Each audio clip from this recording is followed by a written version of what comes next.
Malone City.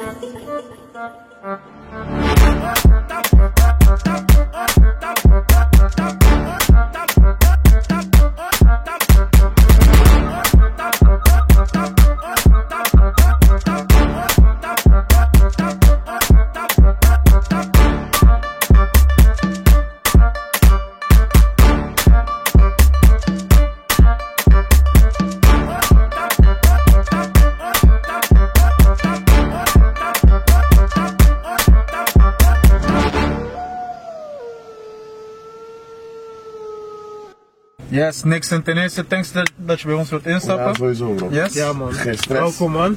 Geen stress. Wat Bedankt met voor je jullie? tijd. Ja, Ja, wat met jullie was dan? goed, man. We zijn er. Ja man, ik ben een beetje brak van gisteren man. Maakt niet uit, daar gaan we het zo over hebben. Ja, toch, precies. Laten we gewoon bij het begin beginnen. Nixon Joseph. Ja. Wat voor man is dat? Wat voor persoon? Een hele spontane guy. Creatief. Ja. Zorgzaam voor zijn mensen. Ja. En ja, gewoon gezellig altijd. En positief bro. Positief, alleen maar positief leven gewoon. Oké, wat je allemaal hebt opgenoemd, ga ik ervan uit dat je dan over de persoon van nu hebt. Ja. Nixon Joseph van 26 jaar geleden naar boven. Ik ben 27, Ja. bijna 28. Ja, een hele stoute guy vroeger. Vanaf het moment dat je je kon gaan herinneren, hoe was je toen? Sindé. Ik was Sindé vroeger, broer. Ik was echt. Ik was Sindé vroeger, man. Ik was een vervelende jongen. Ja. Nou, laten we zo zeggen. Gaf veel hoofdpijn aan mijn ouders en mijn moeder. En zo, weet je toch? Ja. Ik was in het internaat. Veel dingen was gebeurd, man. Hoe oud was je toen? Toen was ik 15. Toen was ik in het internaat Ja. gegaan. Voor 9 maanden, 8 maanden ongeveer. Maar voor dat was ik gewoon roekeloos op school, druk bezig met mezelf en niet druk bezig met school. Dat gewoon een beetje, man. Ik was toch sowieso de gezellige guy altijd. Ik was ook de aandachttrekker van de klas. Juist, ja. Weet je toch? Dat gewoon, man. Ja. Want je bent nu bijna 27? Nee, ik ben bijna 28. Bijna 28. Ja, man, broer. Jong boy eigenlijk. Ja, eigenlijk ben ik gewoon jong, broer. Snap je? Veel mensen denken door de baard, weet je toch? Met de baard ben jij ook. Snap je? Door de baard lijk je een beetje ouder en ook de attitude, maar... Heb je ooit zonder baard? Zonder baard, ik zonder baard. Ja, van ons gelopen. Papichon. Nee, man, broer. Dat is lang geleden, hè? Poenie gezicht, man.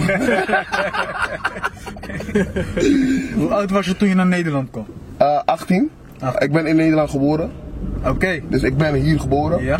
Toen met 6 ging ik op Cura wonen met mijn moeder. Ja. En toen maar met 18 heb ik op mezelf gekozen om naar Nederland te komen. Oké, ja. Dus zonder niemand wist het gewoon. Ja, Mijn moeder zelf niet, snap je? Ik ging gewoon sparen en daarna fuck it gewoon, ik ga naar Nederland. Ja. Zonder, niemand wist het gewoon. Waarom gingen jullie terug dan Naar Nederland? naar Curaçao? Op je 6e toen? Je bent hier geboren, toen ben je teruggegaan naar Curaçao? Ja, omdat mijn moeder en mijn vader was gescheiden gewoon. En toen was het zo van, mijn moeder had veel werk daar met tv en radio en noem maar op. Dus mijn moeder werkte ook in de media. Ja. Dus doordat moest ik gewoon met mijn moeder gaan, weet je toch? Wanneer die dingen gebeuren, wij zijn Antillianen. Mama wil weg van hier, snap je? Ja. Zo was het eigenlijk. Hoe is je leven daar verder gegaan tot je 18e? Tot mijn 18e. Miste je Nederland? Nee, helemaal niet, bro. Op Cura was het dope, was het leuk, was het alles gewoon. Ik heb zoveel geleerd op Cura. Door Cura en Nederland een beetje ben ik bezig eigenlijk nu, snap je? Maar ja, Cura was... Mijn hele jeugd was op Cura. Ja. Snap je? En dat was de beste, denk ik, voor mij. Was het van jou wennen op je 6e? Toen ik daar was? Ja. Nee, helemaal niet. Omdat ik had wel een paar families daar en zo. Dus het was toen van, gewoon sowieso denk ik, gewoon in de karma's ongeveer. Maar het was 1 jaar wennen. een dag. En toen, ja, toen was het gewoon normaal. Toen werd je 18. En toen heb dacht je op ik, je eigen kracht heb je een beetje gespaard, Ja. zeg maar, ben je naar Nederland gekomen. de ding is, kijk, mijn vader was overleden in 2009. Hoe oud was je toen? En ik was 10 jaar 17. terug, Ik was 17. ja. Ik was 17. En daar heb ik Nederland teruggezien. Omdat mijn vader was in Nederland overleden, ja. snap je? Ja. En toen moest ik naar hier komen op een begrafenis. Ja. En toen was het, wow, ik zie al mijn neven, iedereen is balling hier. Je weet toch, het is een hele andere lifestyle dan Ja, ja. Cura, snap je wat ik bedoel? Toen. Toen was het een hele andere lifestyle van Cura, je weet toch? Mijn neven waren balling hier, iedereen was gewoon goed. Snap je wat ik bedoel? En toen dacht ik gewoon, hey, waarom blijf ik Cura, man? Ja, ja. Ik moet naar hier komen, snap je? En dat was het gewoon. Ik ging terug naar Cura. Bro, alles gewoon. Ik dacht, nee joh. Minder dan 2 maanden was ik terug in Nederland. Maar hoe dan? Ik zou zeggen, jij bent gek, maar iedereen wil in Cura zijn, gewoon lekker. Ja, eigenlijk wel. Maar het ding is, het was een beetje vervelend voor mij aan het worden. Oké, veel mensen snapten mij niet. Hoe ik in elkaar was, weet je toch? Ja. Veel mensen snapten mij niet eigenlijk. Bijvoorbeeld mijn familie, het was een beetje moeilijk geworden met mijn familie en iedereen wou weg van mij. Ja. Dat was het een beetje en ik voelde mij alleen gewoon, snap je? Ik woonde niet meer met mijn moeder sinds 15, dus veel dingen was schande. Ja. Zo, te veel dingen was schande en zo, snap je? En eigenlijk moest ik met 18 naar mijn vader komen, maar toen was mijn vader net bij mijn 17 overleden. Snap je?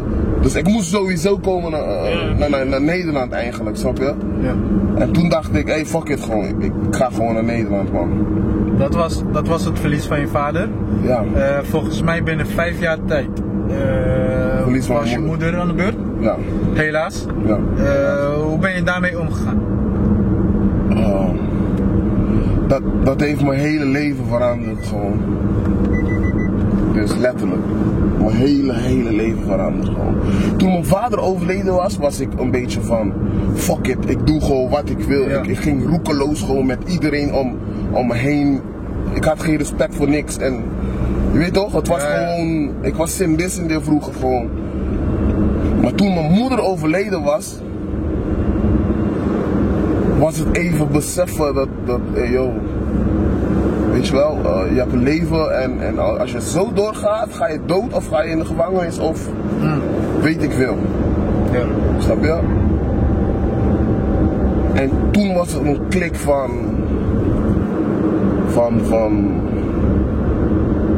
360 graden, bro. Letterlijk. Van negatief naar positief. Naar positief. Oké, want wat voor personen waren je ouders?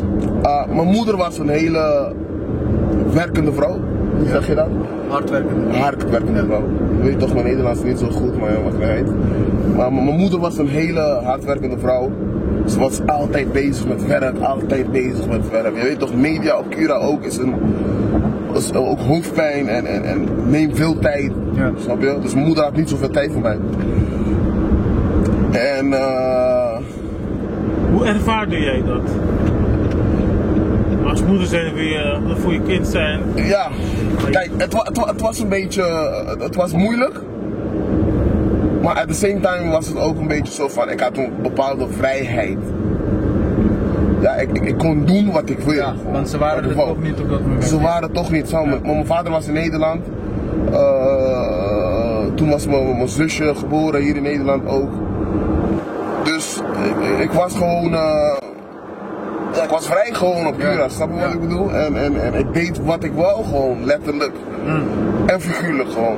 En op een gegeven moment was ik gestopt met school. Toen moest ik money gaan maken. En ik denk daar ging het mis, ongeveer. Omdat mijn moeder had money gewoon, dus mijn moeder werkte gewoon hard. Ja. Snap je wat ik bedoel? Mijn moeder geeft me alles, maar toch wou ik meer en nog stoer zijn en noem maar op. Voor wie? Ik weet niet, man, broer.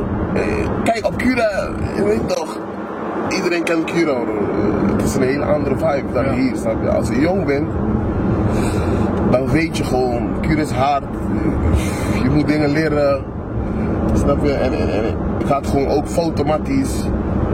Ze zijn niet automatisch omdat ik wil alles zelf doen, snap je? Ja. Maar ik had wel om me heen wel de verkeerde mensen. Snap je? Om het zo te zeggen. Eigenlijk, ja. Ik had wel de verkeerde mensen om me heen. Wie lijk je weer? Je moeder of je vader? Om mijn vader zo. Uiterlijk? Ik lijk echt Nee, ik op bedoel mijn gewoon- vader. Uiterlijk lijk ik op mijn vader. Gedrag. Het is een beetje gemixt. Dat ik heb zelf mijn karakter. Ik was alleen, broer. Dus ik heb zelf mijn shit. Je weet toch? Je hebt je eigen karakter Ik gecreëerd. heb mijn eigen karakter gecreëerd omdat ja. Ja. Snap je? Ja, gewoon dat zo, man. Omdat, ja, mijn moeder was er niet, mijn vader was er niet, snap je? Dus zoals ik al zei, ik ging gewoon mijn shit doen, broer. En mijn eigen karakter creëren, gewoon. 100. Ja, 18 jaar hier in Nederland. En dan even later helemaal beide ouders zijn er niet meer. Ja. Hoe ga je dan door het leven, man? Wat houdt je op een Je plek? kan Het is, op niemand het was, terugvallen. nee, broer, het was een hele moeilijke periode met mijn moeder, man. Het was een hele moeilijke periode voor mij, omdat toen was ik zo van, ik wil geen slechte dingen meer doen. En toen ging ook geld omlaag, weet je toch? Maar vroeger was ik bezig met andere dingen, weet je toch? Je maakt money snel, je weet toch, je geeft geen fuck. Maar toen had ik gekozen voor, ik wil die dingen niet meer doen, je weet toch? Ja. Ik wil gewoon een normale leven leven gewoon. Ik wil niet achter mijn rug kijken of noem maar op. Ja. En toen was het heel moeilijk geworden voor mij. Heel moeilijk. Ik was mijn huis verloren. Ik had beef met mijn zussen. Hij is verloren door het financiën. Ja, man. Ik was naar 0 gegaan, gewoon letterlijk. Gewoon. Snap je? Ik was naar 0 gegaan. Toen moest ik bij Matties blijven. En jullie weten van het leven van Nederland ook, Ja. man. Snap je? Het is ook niet moeilijk, niet makkelijk hier, snap je? Ja, ja. Als je niet beweegt, dan val je achter gewoon. Snap je? Werken moet je sowieso. Ja, werken moet je sowieso hier, snap je? Als je op een positieve Maar manier aan toen je- kon ik niet werken, broer. Mijn hoofd was... Kijk, mijn moeder was net overleden, snap je? Ja. Toen was ik in een hele andere... Het was een hele moeilijke periode voor mij, man. Het was een hele moeilijke periode, omdat... Ik stond gewoon stil, gewoon. Ik kon er niet bewegen, niks doen, gewoon. Ik stond er echt... Mentaal was ik gewoon... Blind, gewoon. Dus gewoon wit. Dus ik kon niks denken... Alleen over mijn moeder, over shit, man. Snap je? Het ding is wel, mijn moeder was hier gekomen wonen. En toen was mijn moeder twee maanden op Cura en toen was ze overleden. Ja. Snap je? Want mijn moeder ging hier wonen voor mij. Dat ze was, hoe zeg je dat? Ze was verdrietig. Dat die dingen waren anders gegaan toen ik jong was. Ja. Ja. Snap je? En ze konden ook niet leven met dat, snap je wat ik bedoel? En toen had ik echt hele diepe gesprekken met mijn moeder, bro. Op een hele andere manier. Snap je? Mijn moeder is een vrouw die bijvoorbeeld, als ze iets slecht doet, mijn moeder geeft me klappen, alles. Snap je wat ik bedoel? Ze komt binnen gewoon ra. Zonder te Snap je? praten. Zonder te praten, snap je wat ik bedoel? Snap je? Ja. Als schoolbel gewoon, moeder, niks in, heeft weer iets gedaan. Broer, mijn moeder komt gewoon, ik geef me klap, gewoon gelijk, klam. Snap je?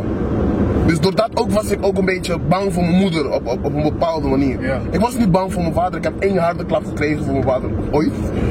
1 harde klap gekregen van mijn vader, maar nooit meer. Maar mijn moeder was anders, mijn moeder was echt... Omdat ze snapte haar leven en ze snapte ook dat ik ook tijd had van haar nodig, snap je? Ja. Dus het was moeilijk voor haar ook, snap je? Maar toen had ik dat beseft toen ik groot was. Toen de tijd was ik gewoon boos, Ja.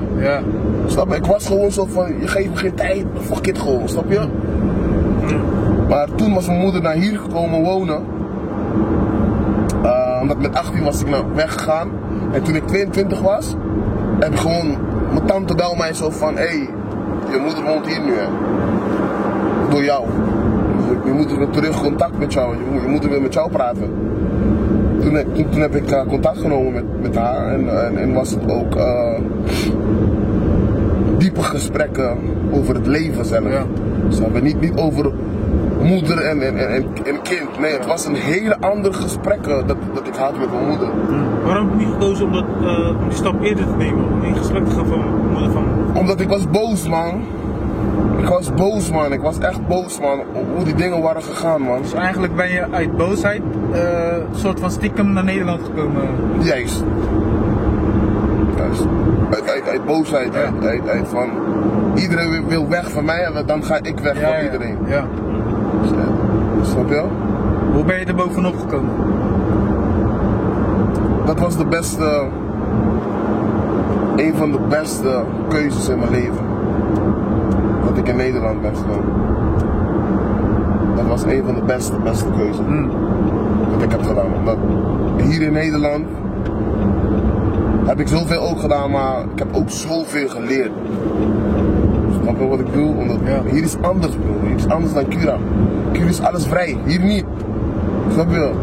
Hier moet je moet. Anders, je weet. Heb je hier beter leven dan in Cura? Ja, beter leven? Ja, op een gegeven moment wel. Op een gegeven moment wel had ik een heel ander leven, omdat geld was snel binnen. Snap je? Kansen zijn hier groter dan anders. Ja, maar ik bedoel van in de straat, je weet toch wat ik bedoel? Gewoon op straat gewoon. We konden gewoon geld snel maken. Dat was vroeger. We konden echt snel geld maken, snap je? Snelle jongens. Ja, ik ben een dikke jongen, maar wel snel vroeger. Snap je? Dus ik was altijd connected met veel mensen, met verschillende mensen. En iedereen had ook respect voor mij, omdat ik toon respect aan iedereen en dat verwacht ik ook terug. Ja. Snap je? Dus in straat bijvoorbeeld, ik ga naar die Maas, Rabia, Winkaya, geef mij respect gewoon, omdat ik ben gewoon real en één. Snap je? Ik heb geen 3 gezichten of 2 gezichten. Snap je? Wat betekent dan Nederland voor jou? Voor mij betekent Nederland alles eigenlijk, bro. Alles. Voor mij betekent Nederlands alles gewoon. Cura ook. Cura betekent ook veel voor mij. Snap je? Cura betekent echt veel. Tot de dag van vandaag ben ik bezig om dingen goed te regelen. Voor Cura ook. Ja. Bijvoorbeeld, wij hebben ook, toen die tijd heb ik gekozen om positief te zijn. Weet toch, schooldingen gestuurd naar Cura. Containers, 3 containers, 4 containers van school. Van dingen, weet toch? Dus Je gebruikt nou 2 woorden. ja. Nederland betekent alles voor jou, Ja. maar Cura betekent veel voor jou. Ja. Wat is het verschil tussen Nederland en Cura? Wat is het verschil tussen Nederland en Cura? Hier woon ik Ja. en daar wil ik terug gaan wonen. Snap je wat ik bedoel? Hier woon ik, Ja. dit is mijn huis gewoon. Ja. Daar wil ik terug gaan wonen wanneer ik oud ben. Weet je toch, dan wil ik gewoon alleen maar visjes eten. Weet je toch, dan wil ik gewoon relaxed gewoon, Ja. snap je? Vind je terecht dat we alleen kritiek hebben op Nederland? Kritiek over? Dus wat bedoel je ongeveer? Ja, hoe ze bijvoorbeeld ons behandelen, Wij tellen. Wij Antillianen hier gewoon. Buitenlanders gewoon. Ja, ik heb ook veel gemaakt van racisme en rare dingen hier in Nederland. Weet je wat grappig is, broer? Weet je wat fucking grappig is, broer? Dit is niet raar bedoeld of zo. Ja. Maar hier in Nederland hebben we een neiging zo van... Nederland is niet racistisch, bla bla bla bla bla bla. Ja. Maar luister dan, deze mensen zijn fucking racistisch hier soms. Ik zeg jou, broer. Snap je? Wij maken dat mee elke dag bijna. Hier in Nederland. Snap je wat ik bedoel? Gewoon iedereen dan? Iedereen maakt het mee gewoon. Nee, ik bedoel, snap maar je? iedereen is dan een racist. Elke autochtoon. Nee. Ik zeg Nederlanders. Nederlanders. Snap je? Blanke Nederlanders. Sommige blanke Nederlanders Ja. zijn een beetje racistisch met ons. Ja. Snap je? Ze behandelen ons een beetje... Kan je een voorbeeld noemen of een paar voorbeelden? Een paar voorbeelden.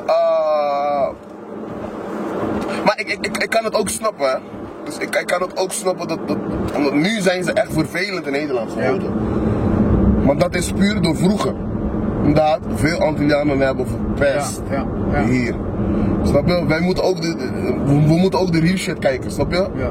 Veel Antillianen hebben ook verpest hier, bro. Ja. Snap je? En daarom zijn de Nederlanders ook zo geworden met ons. Extra. Snap je? Maar ja, we kunnen niks aan doen, we moeten ermee leven, snap je?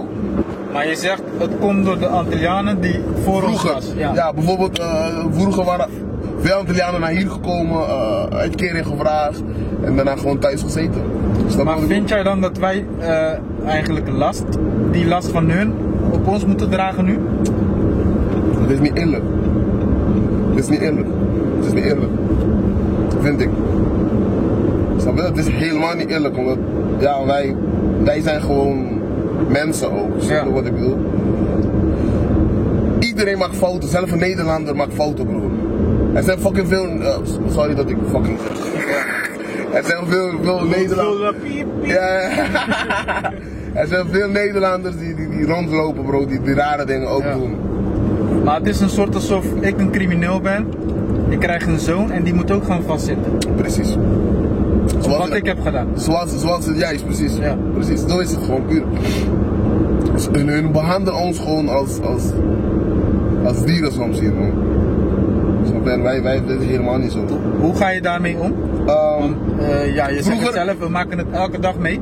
Vroeger werd ik boos, maar nu moet je een glimlach geven, toch? Ja. Als je die glimlach geeft, gaan hun ook nadenken zo van, hé, ik heb deze man niet pijn gedaan, man. Ja. Dus ik ga die grap niet meer doen. Ja. Dat is het gewoon. Bro, luister dan. Mensen, bro, als iemand komt jou doodmaken zelf, bro. Als je komt binnen en je zegt hem, hé, bon dia. Dat verandert veel dingen in zijn hoofd, hè. Dat je komt binnen met een hele nieuwe, een hele positieve vibe, een hele andere shit. Snap je? En dat heb ik geleerd op Cura, op Nederland. Bijvoorbeeld, dat je moet die vibe hebben. Je moet een bepaalde positief tonen. Ja. Die hersens van diegene gaat flippen van, hé, hij groet mij, wat gebeurt hier? Precies. Precies dat. Fuck, hij groet mij gewoon. Snap je? Dan wordt het moeilijk voor hun, niet voor mij. Maar ik vind het ook zelf, misschien kan je daarna zeggen of ik gelijk heb of niet. Ja. We moeten ook, je zegt door mensen van vroeger, Antillianen van vroeger, worden we zo behandeld. Ik vind dat we nu zeg maar, de mogelijkheden die we hebben, de kansen die we krijgen, moeten we grijpen om te laten zien dat het niet zo is. Precies. En dat zijn we aan het doen ook, hè? Ja. Wat denk je? Dat zijn we aan het doen, letterlijk. Er zijn zoveel andere jongens die.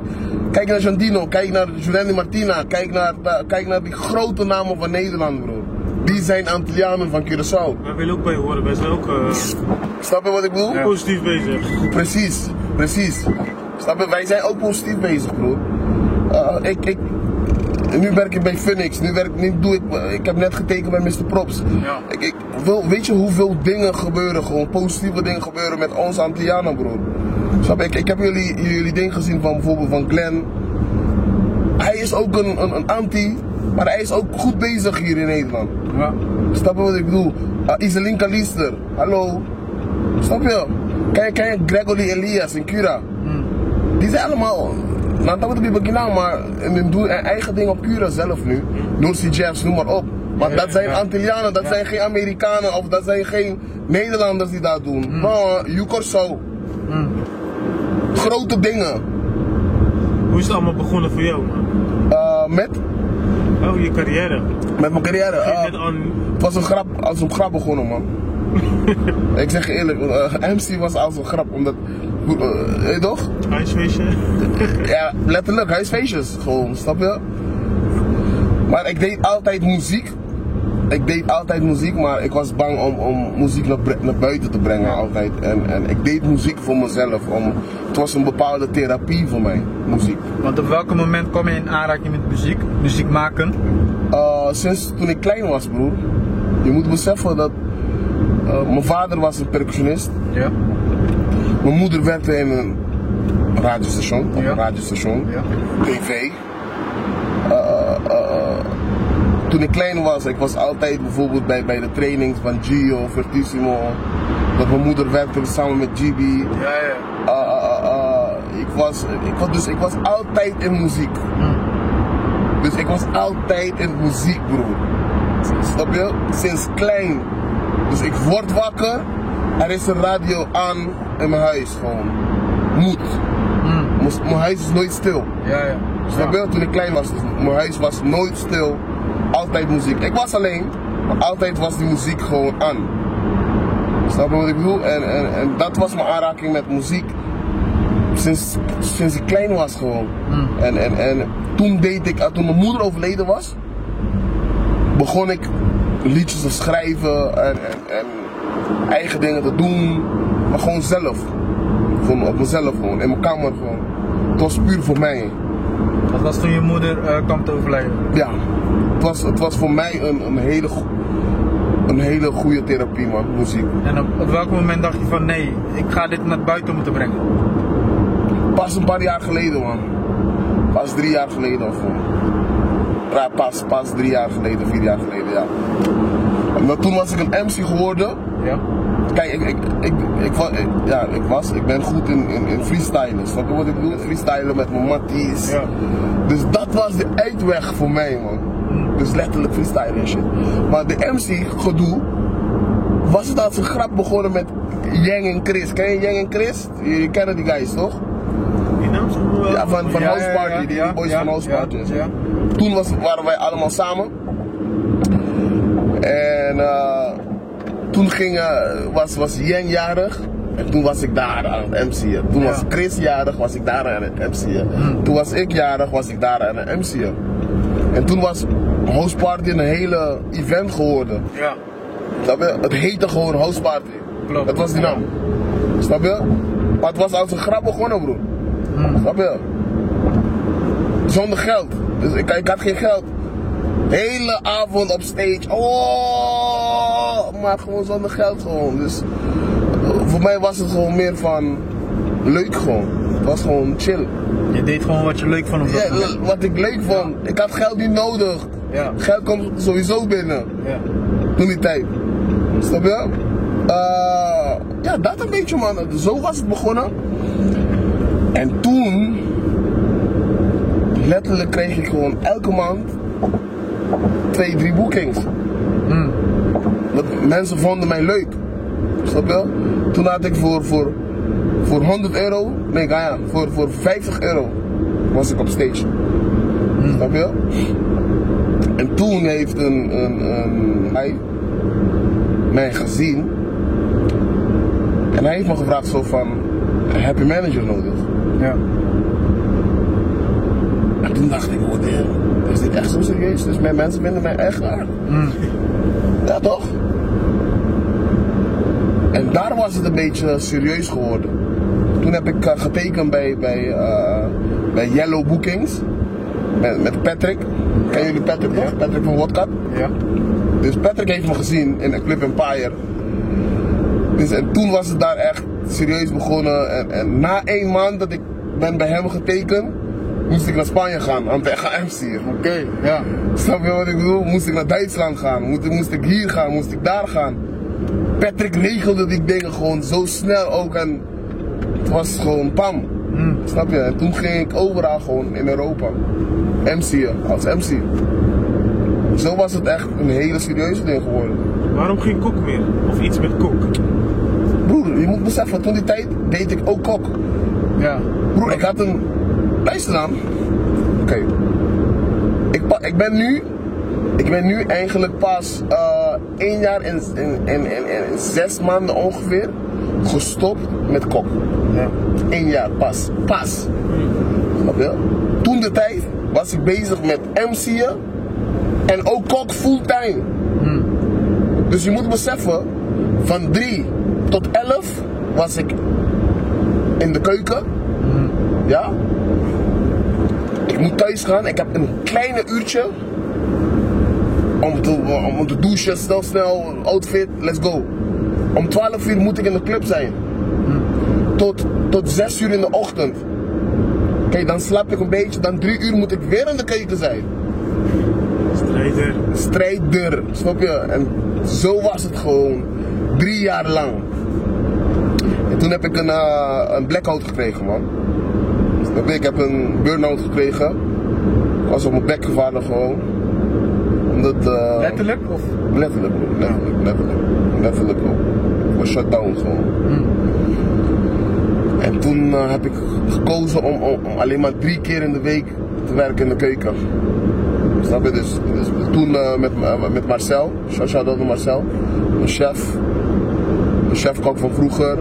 Nog steeds mijn chefkok, omdat hij is een van de beste chefkokken dat ik heb ooit gehad in mijn leven. Omdat hij heeft mij zoveel geleerd, maar niet alleen maar in de keuken, ook over hoe moet met mensen zijn. Hoe moet ik geduld hebben met mensen. Dat niet alles gaat zoals ik wil. Snap je? Ik was zo'n jongen, als dingen niet zoals ik wil gaan, dan word ik nerveus, bro. Dan begin ik, weet je toch, dan word ik para gewoon. Ja. Snap je? En hij was een soort van een Nederlandse vader voor mij hier in Nederland. Marcel. Hij is de eigenaar van De Machinist. Dat is een groot restaurant hier in Nederland. Maar ja, dus toen heb ik met hem gesproken zo van, hey, weet je wel, ik wil niet in de keuken werken, maar ik heb die geld nodig. Snap je? En toen was het ook van hem, oké, is goed, doe je ding gewoon, maar blijf je ding doen ook in muziek. Snap je? Dus een eigenaar van je baas gewoon, zeg je dat gewoon. Zo van, hey, blijf doorgaan, ik weet, je gaat ver komen. Snap je? En toen die tijd, hij heeft me ook werk gegeven. Het was ook een hele speciale manier. Toen was ik zonder werk. Ik was zonder werk, huis verloren, alles toch? Ja. Heb jullie net verteld. En toen moest ik werk zoeken. Ik heb 2 maanden uitkering gevraagd. Maar toen ze bemoeien te veel met mij. Dus echt, ze willen alles weten over mij en shit. En dat maakte me hoofd para gewoon. Je moet in beeld blijven. Je moet in beeld blijven bij hun. Je moet dit doen, je moet dat doen. Maar toen was het een hele goede start voor mij. En door uitkering in Nederland heb ik een huis teruggekregen. Ja. Snap je? Ik heb een kamertje gekregen. Zonder niks erin. Dus ik heb een kamer. Broer, ik was 2 maanden, 3 maanden in een kamer geslapen. Gewoon met alleen maar een matras op de vloer. En mijn koffers daar. Even goed de gevangenis, man. Precies. Dat is nog erger eigenlijk. Precies, snap je wat ik bedoel? En een mattie van mij was ook erbij gekomen, omdat hij was ook in Nederland. Snap je? En met deze guy ging je echt dieper in de muziek. Elveridge, misschien kennen jullie dat. Elveridge heeft pokoes ook uitgebracht. Maar toen is Elveridge in de gevangenis nu. Nu is Elveridge in de gevangenis. Oké, ja.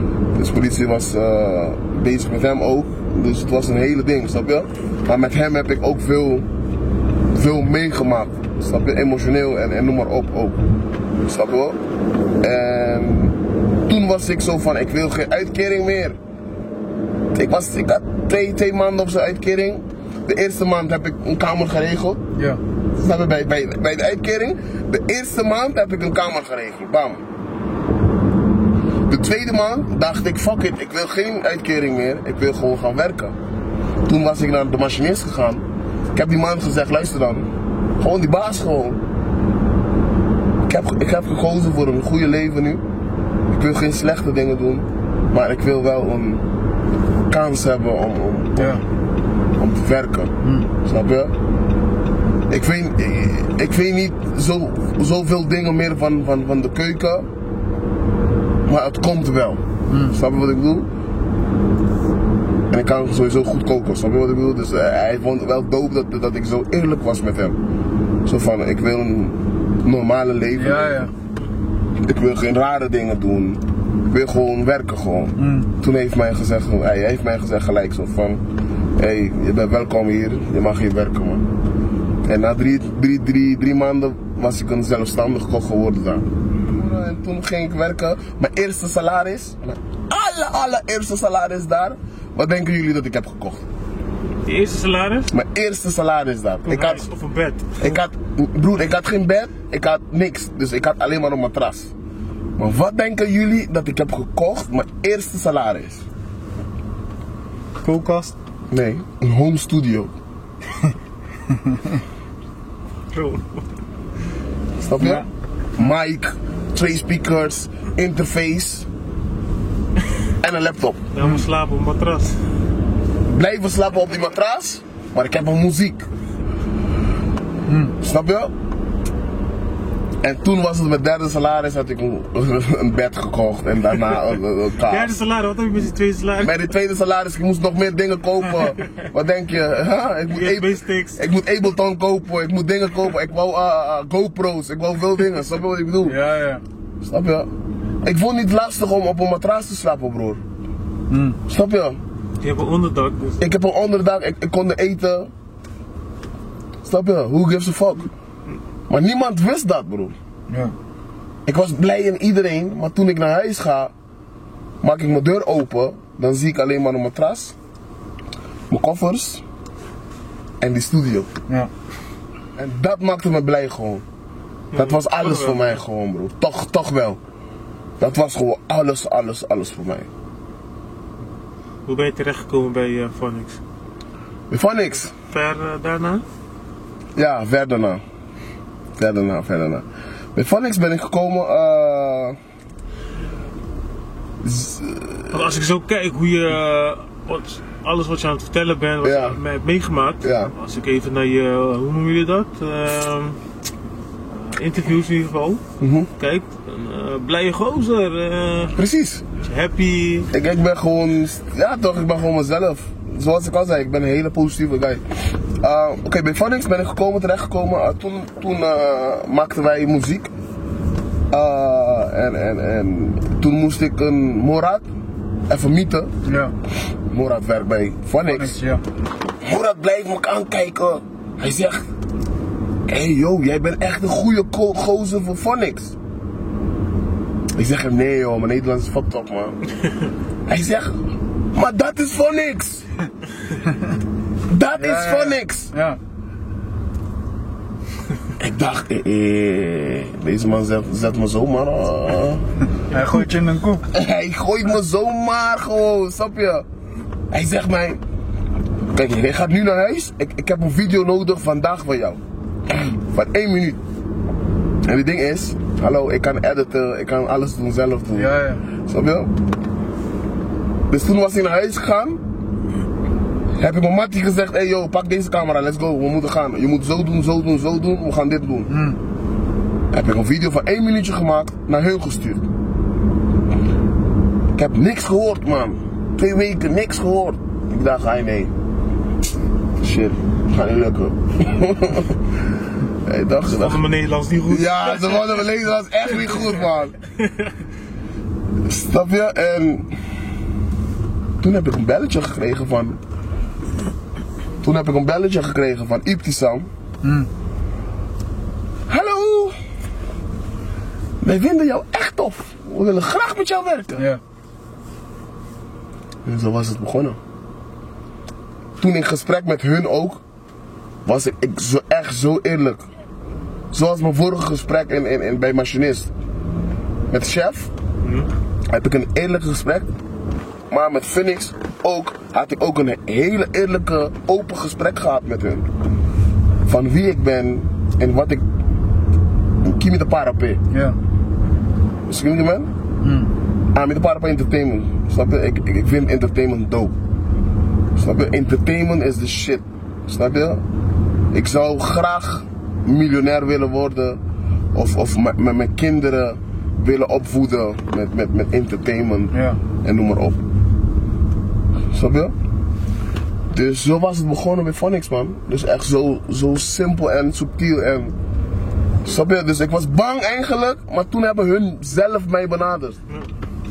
Snap je wat hoe? Je noemde het net ook al, je bent ook getekend bij Mr. Props. Ja, pas. Ik ben pas getekend. Left Lane Records. Ja. Is dat ook MC of komt er daar meer bij kijken? Oké, ik ben als artiest getekend. Als artiest? Als artiest. Oké. Dus als entertainer ben ik getekend bij Mr. Props.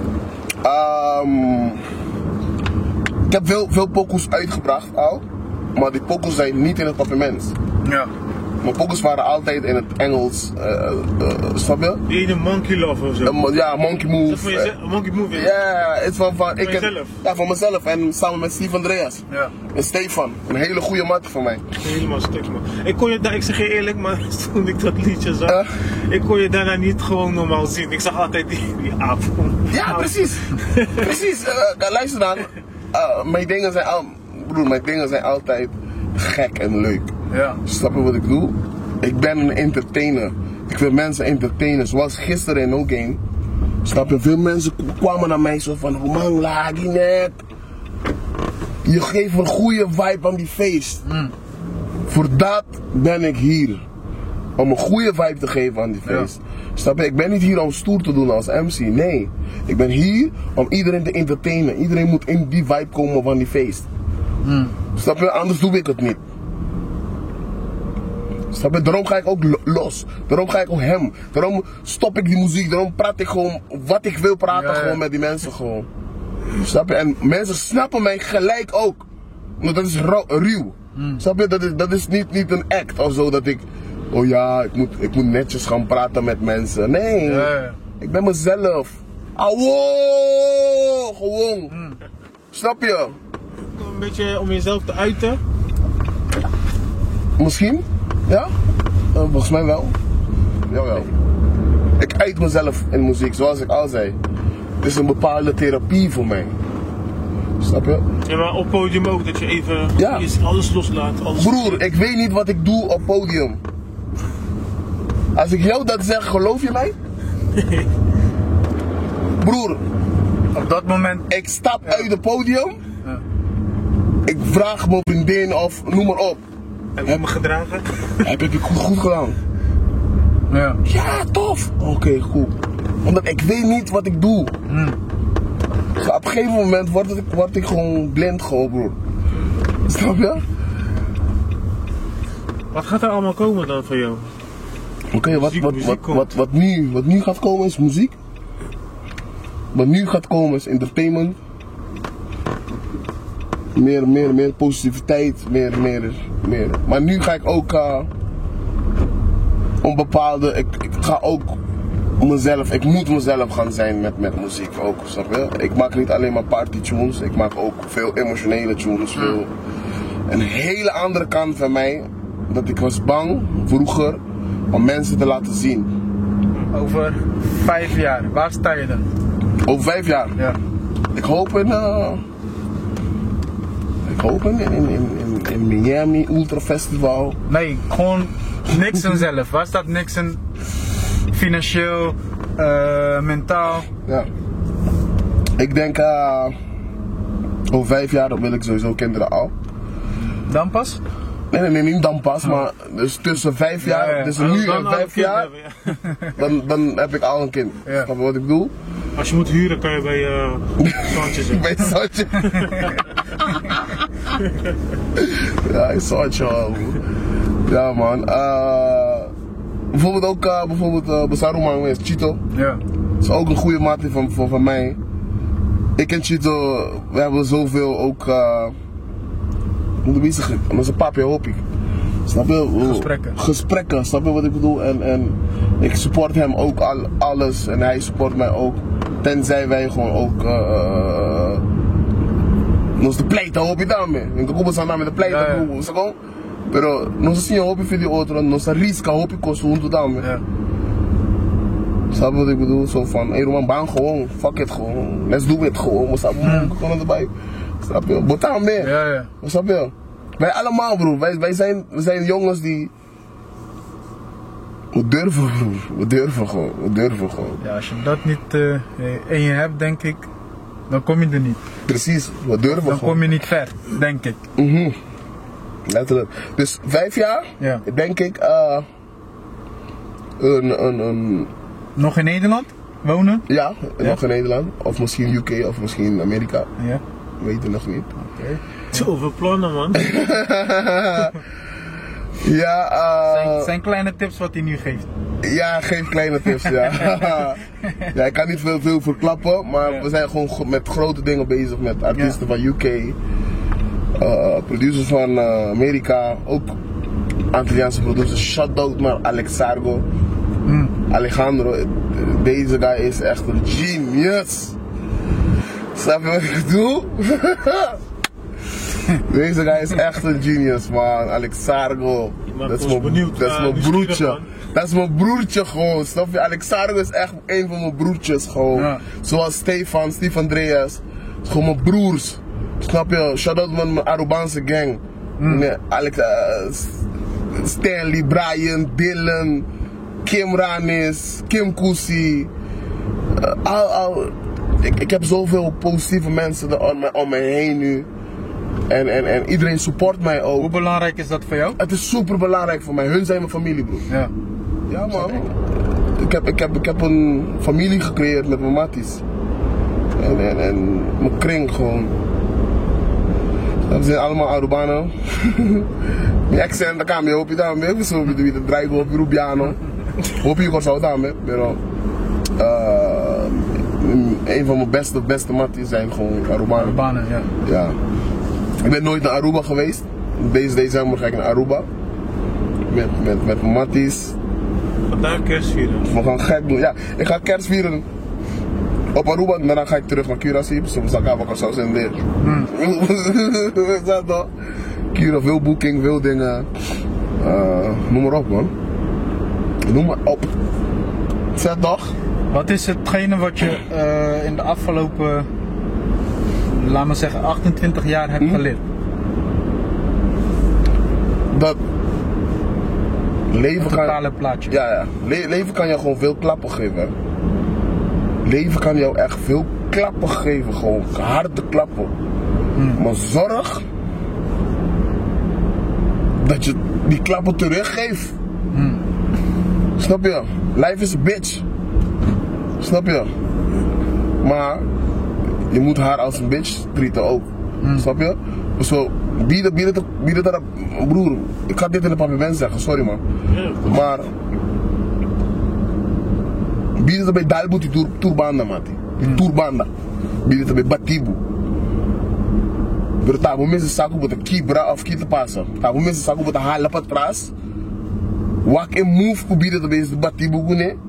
Tabu saku met de bolle bij links bij bolle Dalbo men kan minder op bij rechts. Snap je wat ik bedoel? Ora nos as fouten. Dus nu zien je niet ons fouten aan mati. Dus op een bolle Dalbo spierde mensen fouten aan trobe. Snap je?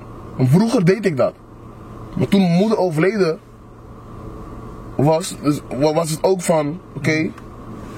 Dat was me echt... ik heb dit fout gedaan, ik heb dit fout gedaan. Dus ik kan dit niet meer fout doen. Het klopt niet, als ik dit nu fout doe, dan ben ik dom zo. Snap je? Dan moet ik gewoon naar de gevangenis of doodgaan. Zoals Antillianen zeggen, wij bonk daar. Dan verstaan we daar. Snap je? Buriko bada kibada, brother. Wat kom ik man? Waarom meneer? Dan moet die bisa nou. Wat kom ik man? Wijs, gewoon broer, luister dan. Wij zijn allemaal mensen, we maken allemaal fouten elke dag. Elke dag maken wij fouten. Maar besef goed, wat voor soort leven hebben wij. Snap je? Kijk om je heen. Wat kun je zeggen van ons te halen? Snap je? Broer, er zijn mensen die leven gewoon malumati. Rond de wereld, broer. Er zijn zoveel dingen aan het gebeuren, broer. Deze wereld gaat naar de kloten, broer. Snap je? En daar, mensen zeggen op de mond. Ik ben ook blij met hun dat hun dit doen. Weet je waarom? Dat mensen moeten weten. Historie die in en lang. Snap je? Historie die toer in. We are moving. Snap je? We zullen een inspiratie.